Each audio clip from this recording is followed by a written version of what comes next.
I'm James Ross, Music Director of the University of Maryland Symphony Orchestra, and happy to be conducting tonight's program.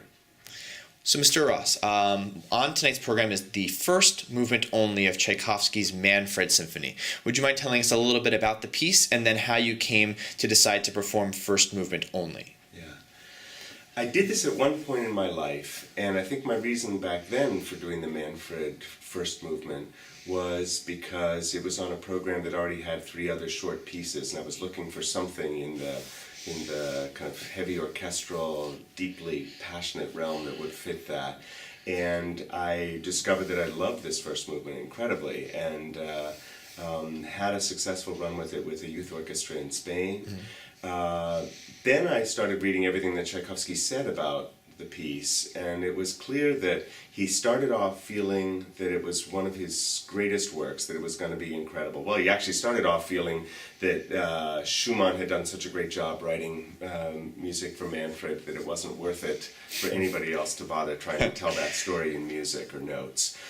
He got over that, luckily, and wrote this expansive symphony between his 4th symphony and his 5th symphony, which is one of his longest, and that he was incredibly excited about writing when he was in the middle of it.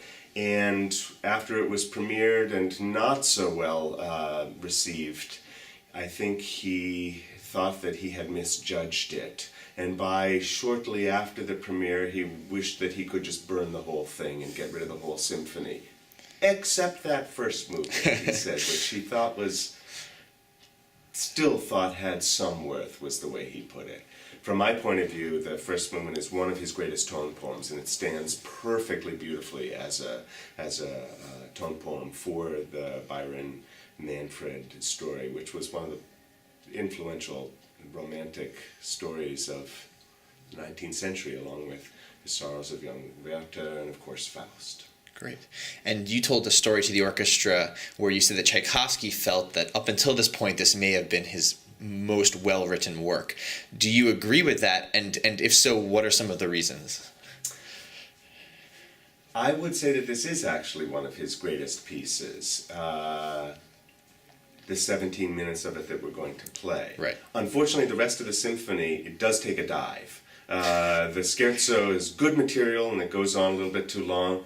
3rd movement wallows a little bit, and then 4th movement just has no good sense of form. So, but this particular first movement of Manfred has both kind of B minor power. It's one of his favorite keys. It's the key of Swan Lake. It's the key of the Pathétique Symphony.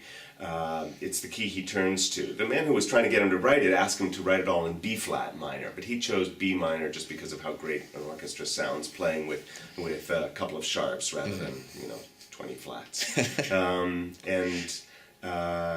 What about it? It's a piece that you feel is kind of emotionally very, very impactful, yet enclosed. It has this kind of power which is both inward, its power is inward power, and that has something to do with the character of Manfred himself, where in the story you don't actually find out really why the man is suffering so much. You just, you observe him ruminating on his downfall after whatever it is that's pushing him to his downfall has already happened.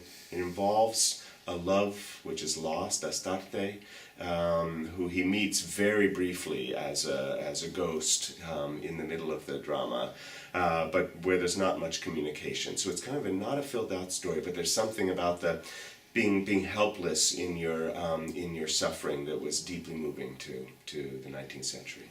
And Tchaikovsky, with his own personal sufferings, I think just responded to that figure in the music. And what comes out is full of silences, almost like Sibelius, which was on our first program.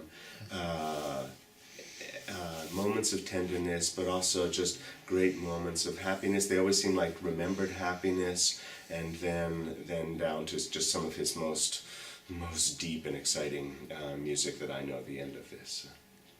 Great. And maybe one more question.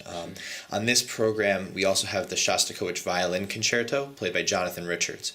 And it's one of the few times in the year that you have to perform a piece because it was what won the concerto competition. So when you go about your programming for the season, did the Tchaikovsky and Ravel immediately come to mind when you had to work a program around the Shostakovich, or how did this particular program come about? Yeah, that's a good question. The Shostakovich Violin Concerto has also this kind of dark power. Maybe it's more depressed in a certain way than at least the first movement, than anything in the Manfred. But there's this kind of, I think the Slavic soul, it might be able to be said, responds to a certain kind of depth and long suffering. And that's there in the violin concerto. To a very, very strong degree. It also has music that's more celebratory, like Cacciaturian. It has this great Passacaglia third movement. It's just the same kind of chorale harmony or tune, repeated over and over again with the violin doing different stuff on top. But I would say that the first connection, once I knew Shostakovich was there, Shostakovich was a big piece, so I was looking for little pieces that could fit, either contrast strongly enough in order to, wipe the slate clean from the violin concerto, or kind of enter that world with it. And the Manfred joined it right there. And then when you think of La Valse, it's actually kind of starts in a world of uncertainty and mist, and you're not really sure what's going to come out of it. And I did like the idea of, after these two kind of powerful, great dark pieces, a third piece would start for us in the darkness and sort of work its way towards swaying and light. Some people contend that there's a kind of fatalism and in Ravel's music, and I can't deny that, but neither do I agree with those who say that it's about the end of the world and everything's reeling off to catastrophe. To me, he loved the waltz. He loved that culture, and although it was lost around the time or crushed in a way by the First World War, he wrote it in 1919 or 1920. Still, I would say that it's actually just a positive, joyous piece, but it had to start in a place where you could be left after Manfred and somehow get to the end of it and feel positive about it. So that's why I managed to put those pieces together, and then starting the program with the Takemitsu, with the wind orchestra, was a great way to sort of open up the space, emotional space, let's say, before the Shostakovich began. So I think it's a good program. Great. Well, thank you so much for your thoughts, and we hope the show goes well. Thank you.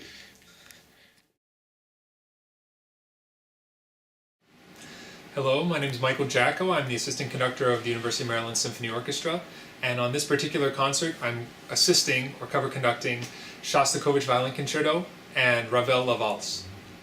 Great. So Mike, let's talk about La Valse first. You conducted a rehearsal on that piece with the Symphony Orchestra. Can you tell me a little bit about that experience and what your overall impressions of the piece are? Right. That piece, if I could describe the experience of standing in front of an orchestra playing it, the word I would use is chaotic. Ravel, like a lot of composers before him, had a very unique way of writing, a very masterly way of writing for orchestra, but unlike your Beethovens or Mozart with maybe an accompanying line and a melody and sometimes a counter melody, Ravel writes all kinds of techniques and interesting effects here and there, and so you sort of have all those flying at you from different sections, and even if you look over at the first violins, they'll be divided 2 or 3 ways, playing different things, and so this amalgamation of unique things is coming your way, and it's all supposed to blend together. But by the time it reaches you, it just sounds like chaos, and you have to sort of make order of that.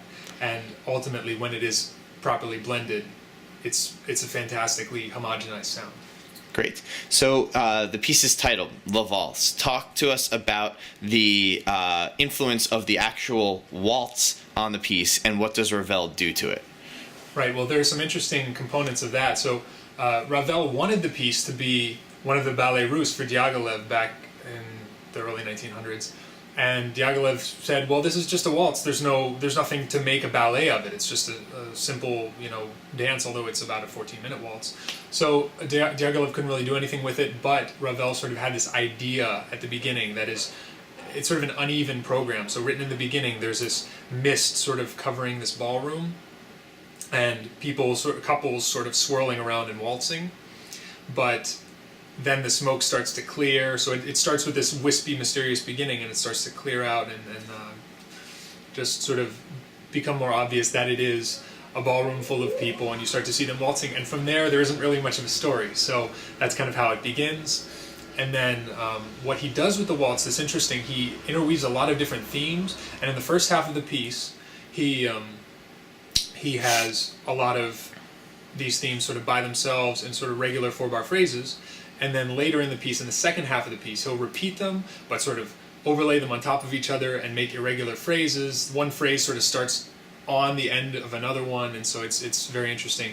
And so, for example, he has this one theme that goes yum ba bum bum, yum ba bum bum. At one point early in the piece, it sounds like the first 2 notes are a pickup, but then later on, it sounds like gung gung gung gung. It sounds like it's right at the beginning of the phrase. So he sort of takes individual themes and changes them as they go.